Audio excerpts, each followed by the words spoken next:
process starts about a year before the products are actually placed in the store, and that is what we call the plan optimization phase. You can see on the top left corner. That is when retailers make decisions, as if it's fall 2017, retailers are making decisions about fall 2018 in terms of how they should allocate the budget to different products, different stores, different brands. Sorry, not products, different brands, different departments, stores, and so on. So they're figuring out the budget strategy. At this point, there are no products under consideration. So there's some amount of demand that needs to be predicted to make those decisions. The next phase is the buy optimization phase, and that will be the focus of this short talk. This is the phase which occurs about 1 quarter in advance of actually placing the product in the store. So if it's fall 2017, I'm looking at products for winter 2018 and figuring out, okay, these are the products I see on the market, and in fashion it changes every year. So these are the products for the upcoming season. How many should I buy? Of what styles? Put it in what stores? So retailers are making decisions around these. So they have to figure out, essentially place orders for the inventory to be bought. Once the inventory is bought, the next focus is on allocations, and this is something that happens throughout the season. So once the products end up in the warehouse throughout the season, they're figuring out decision in terms of which product should go to which stores based on inventory level, demand they're seeing at the stores, and so on. And then once the product's in the stores, demand based on demand prediction, they need to figure out what to sell at full price, what time to mark down if they have too much inventory, and so on. And once the product's in the store, there's a separate process which is fulfillment, which is trying to source the online orders that you place, and some of those may go to the store, and one needs to balance demand for the products in store versus what they see online. So there's a bunch of demand prediction problems. We'll focus on the buy optimization phase. All of these problems involve similar data, but they're predicting at different points in the future, at different levels of aggregation across products, departments, and classes, and so on. So buy optimization essentially specifically involves two sorts of questions which merchants and buyers and retailers need to answer.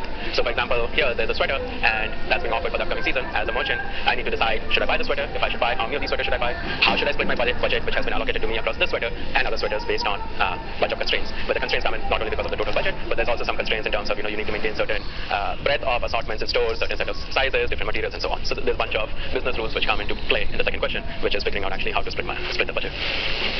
So to be more specific, what they have is essentially a bunch of attributes for each of the products they're looking to buy. A buy sheet, and a buy sheet is essentially a bunch of related products which are in an Excel sheet. Traditionally, most retailers do this work in Excel, and you can see there's different columns for each row is a product, and there's different columns defining different attributes for the product. So the first row is the product name. There's different sorts of tees and tops. The second product is an attribute which is related to what type of tee. Is it a basic tee or fashion tee, and so on. The third one is what style it is. The fourth one is the fit. Fifth is related to the fabric, and so on. So these are the bunch of attributes that the merchant has, and on basis of these attributes, the merchant needs to make decisions in terms of what will be the demand of this product across the country. How should I split my budget across these different products, and so on. So that's essentially the buy optimization problem. So now let's look at what data is available to a retailer. And traditionally, this is not the data merchant uses. Merchant typically would use very high-level insights, BI sort of reports, along with some intuition, which they're really good at. What we try to do is essentially incorporate all the relevant data that retailers have to be able to make better decisions. And you see, as I go through the different data sources, many of these intuitively feel useful. So there's transactions. Transactions are essentially for each customer sale in the store, they get what product they bought, in what quantity, at what price, and with an anonymized customer ID. So that gives you some, if you go back to the previous season, 1 year back, essentially you can translate these into attributes of products and see how well they did and so on. So it's useful. Second is the product itself. There's the attributes, hierarchy, images, and text, and all of these are relevant to actually being able to predict demand once you merge with transactions. There's customer information, anonymized, location, demographic, and so on. You can tie that to the transactions to see what sort of customers like what sort of things. And there's browse, which is related to the browse activity for customers online to see what customers in a particular area may be interested in. Use that to predict demand. So I won't go through the precise machine learning approach because it's a 10-minute talk, but I do want to give you some insights that we use in terms of building out the pipeline. The challenges with the data is that it's very sparse. So if you look at transactions, how often do you go to a particular store and buy a particular type of item? Most of the customers will just get one sample. There's assortment variation across stores, but not every store carries the same product. There's assortment variation across time. Not every year in fashion you get the same products. But at the same time, there's heterogeneous data, there's images, there's text, and there's attributes, information that we get along with all the actual history that we've seen in terms of sales that we can use to predict. So what we do is essentially we take the transactions, which is the historical demand, and then figure out a function which essentially maps the attributes and the time to the demand for that product. So that gives the demand for the product. And we use a mix of techniques. So there's random forest, which creates a decision tree on the attributes. There's a bunch of regressions we run after embedding text and images into a vector space to figure out how that maps into the sales. And then there's a time series prediction component where we're actually projecting demand into the future for the entire group of products. So that's the machine learning pipeline. But what we did is we kept the interface the same for the merchants because the merchants are still working with the buy sheet that you saw on the previous slide. So what they do is they upload the buy sheet into this pipeline. This is the pipeline that we built in the back, and then we use the attributes of the new products to figure out, by running the pipeline, figure out the raw demand for those products itself. And then once we get the raw demand, we apply the constraints and the business rules to essentially understand, to help the buyers optimize how they should invest across different products. So one challenge that we ran into, even though our predictions were very good and we were being able to provide good guidance, one challenge that we ran into is adoption. And this is, I think, broadly the case wherever humans interacting with machine learning pipelines is, why should they trust your predictions? So there are two approaches we took to address that. One is we provided provenance. So provenance is, in this context, so if you look at a specific product, which is highlighted in blue, this is a buy sheet with a bunch of browse. On the right side, we actually show what is the attribute that we're using to base our prediction on, and what is the most important set of attributes of these products that we're using to base our prediction on. So we map the pipeline that we use to build out the demand prediction with the set of attributes which are relevant for the prediction itself. So the merchant gets some intuition as to what the predictions are based on. The second thing we did is provided merchants some ability to tune between the demand that they were going to place versus what they get from the prediction itself, so they're able to calibrate and weight both of them. So the key takeaways are, traditionally retail has mostly worked using siloed data, merchants use different data, e-commerce are different data, and so on. So bringing all the data together, building a model helps improve prediction. Secondly, with humans in the loop, it's useful to have the same interface so that they don't have to change the business process, but also provide provenance and some ability to control the process to gain trust. Thank you.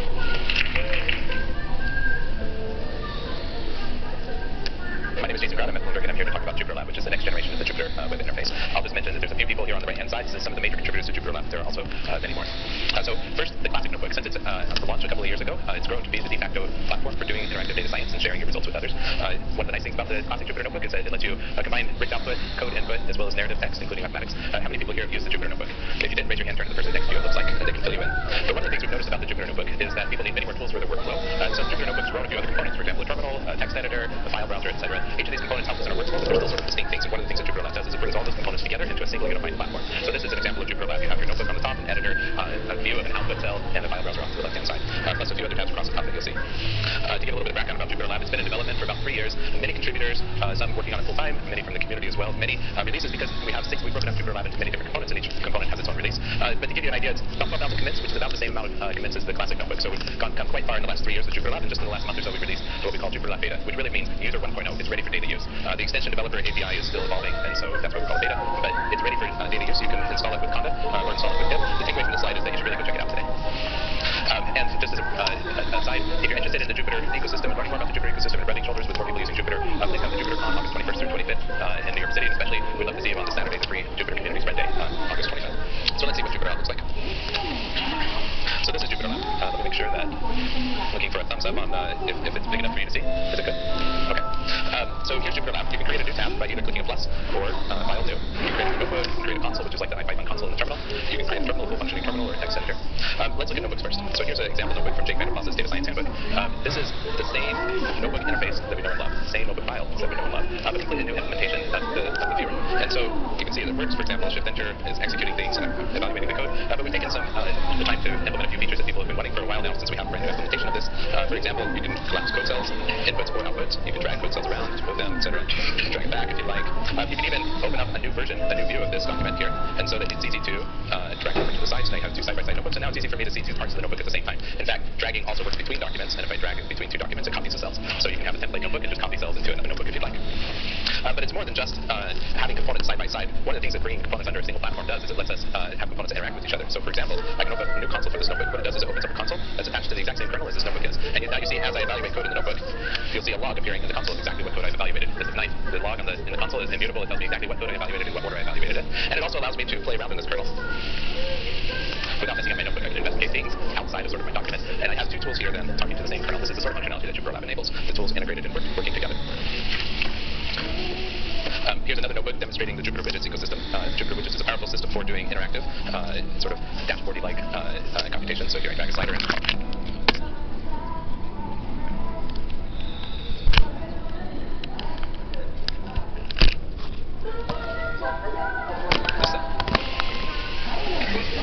So that's a notebook. Same interface you don't love, same files that you don't love, but more powerful and integrated into the Jupyter Lab environment. So let's look at the editor. So here's a Markdown file, for example, and with any sort of document in Jupyter Lab, we can have multiple viewers. So for example, I can show the Markdown preview for this file and put it to the side. This is actually a live preview. They're both viewers are talking to the same underlying model. You can see there's a live preview for the Markdown. But just like the notebook, the powerful thing in Jupyter is being able to look up to kernels. And so you see I have some code blocks here. I'm going to create a console for this editor. I can pick whatever kernel I want, probably the language that I'm writing in my Markdown document. And now if I press Shift Enter inside this code cell, this code block, it sends it to the console over in the bottom right. And I can keep going through the code blocks automatically since the entire code block here. It's very easy for me to check my examples here. Here again I have a Markdown file and a view of the Markdown file, and I can execute from the Markdown file. This is also really powerful if instead of having Markdown files, you have code files. The code files then, you can check each line of the code file as you go through. You can see that things get pretty cramped, so you can also go to single document mode to blow up one part of the Jupyter Lab interface, and you can also collapse it back down to go to your full layout. We deal with many different kinds of file types inside of our workflows. So Jupyter Lab has a number of viewers for different kinds of files. So for example, images or PDF files, for example. It can deal with you can GeoJSON files, so here's a live map. It can deal with all sorts of files, including CSV files. One of the biggest data formats that we deal with these days, CSV files. This is a grid renderer. That's a high-performance grid renderer written by Chris Colbert as part of the underlying FOSS.js library on which Jupyter Lab is built as part of the Jupyter Lab collaboration. But it does more than just open up small CSV files here. Here's a 200 megabyte file, 1.2 billion rows. Excel labor often can't open it, it's too big. But our high-performance data grid viewer, once it can transfer 200 megabytes to the browser, this one is better. And if this is too small for you, the actual data grid component can handle. There's an example out there we can handle a trillion rows and a trillion columns, still submit this better scrolling through your data. But JupyterLab is more than just a collection of tools here. It's also about being extensible. Last year at SciPy, someone came up to us and said, we'd love to see a FASTA file viewer. And so it took us a few minutes, maybe an hour or so, to ramp up a JavaScript viewer for a FASTA file and just a couple of dozen lines of code. And now you can view FASTA files not just as files, but you can also view them in the notebook. A couple dozen lines of code enables us to deal with a new file format, either as a file or in the notebook. In fact, if you look at JupyterLab, here is JupyterLab itself. I mentioned 60 components. Here is JupyterLab. It's got a console. Each one of these is a component of JupyterLab. Everything you see here is an extension in JupyterLab, including the menu, including the file browser, everything here. The cool thing about it is you can write your own extensions that live on the same level as the extensions that come in JupyterLab. This means that you can write your own tools, your own customization of your own tools that live on the same level playing field to extend a component of JupyterLab, replace a component of JupyterLab. And this is really the genius of open source, that you can customize your own tools. And of all the things in JupyterLab, the thing I'm most excited about is to see what sort of extensions, what sort of customizations, what sort of things that you guys write for your workflow. Again, come to JupyterCon if you'd like to learn more about Jupyter. The other thing you can do is if you just pull up Google JupyterLab, the first link is a blog post. That's a fantastic blog post explaining JupyterLab a little more. The second link here is the GitHub, and the third is some excellent user documentation that walks you through JupyterLab. So install it today. Excited to hear what you guys have to think about it. Thank you.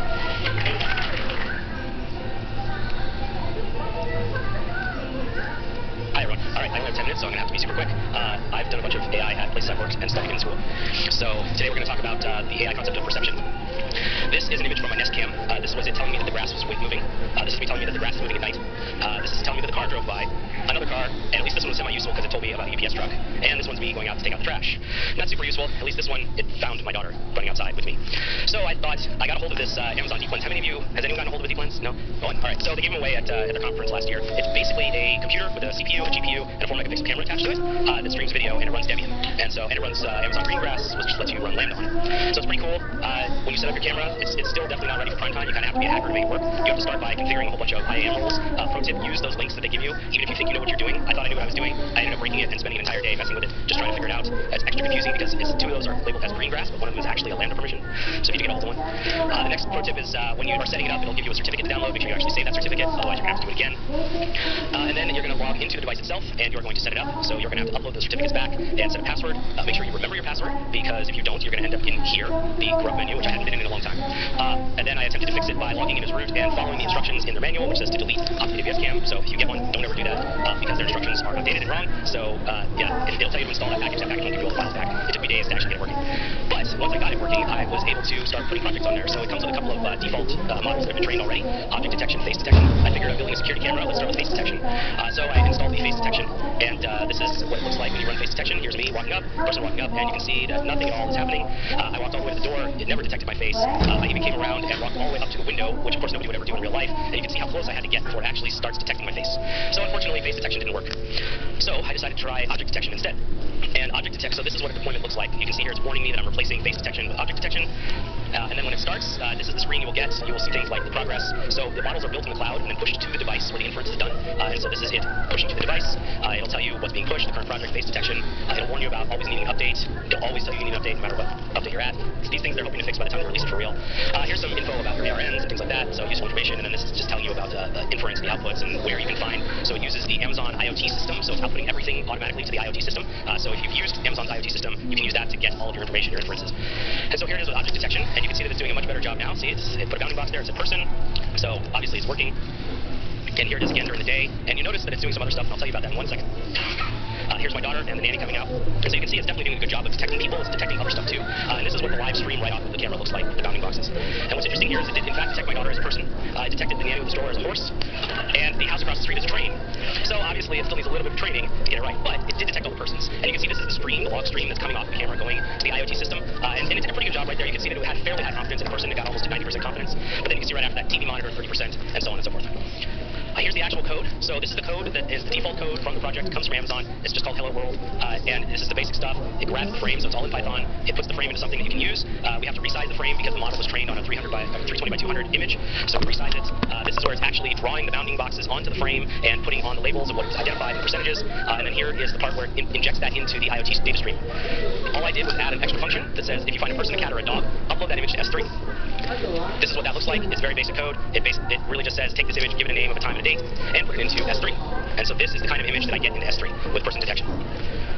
So this is the Amazon AI ecosystem, and I'm using Rekognition. So Rekognition is their image recognition system. It can do stuff like tell you about people and mountains and rocks. So it's basically a lot more effective at recognizing things than the on-camera inferences because it's not doing it in real time. It can tell you about not safe for work stuff. It can tell you a whole lot about faces if it gets a good picture of a face. It can tell you similarity, and this is the functionality that I like most because this is what I use to train it on. This is what my face, the postman, my daughter, my wife, and so we can use that to identify people coming up to the house.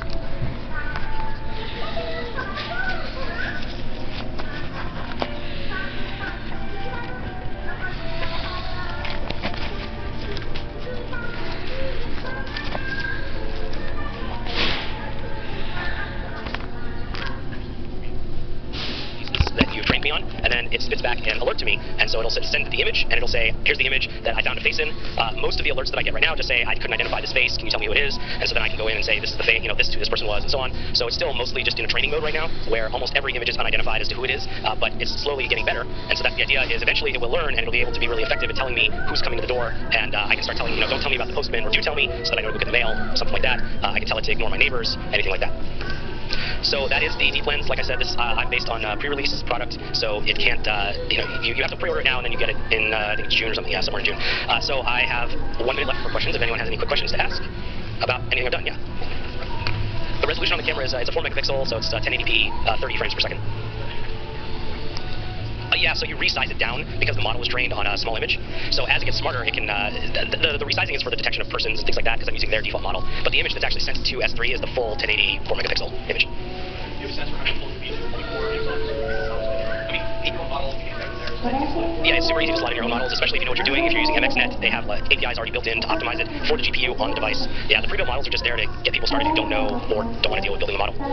Yeah, it's actually designed specifically to build your own models onto it. All right, great, perfect time. Thank you, everybody.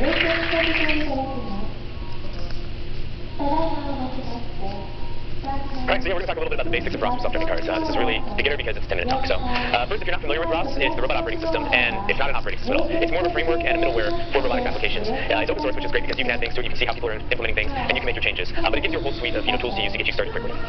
So without ROS, you're writing a whole bunch of drivers. You're writing the communications framework, and all the algorithms that you want to do for self-driving cars, you're writing them yourself. So that takes a little while to just, if you're trying to get a prototype going, it's just proof of concept.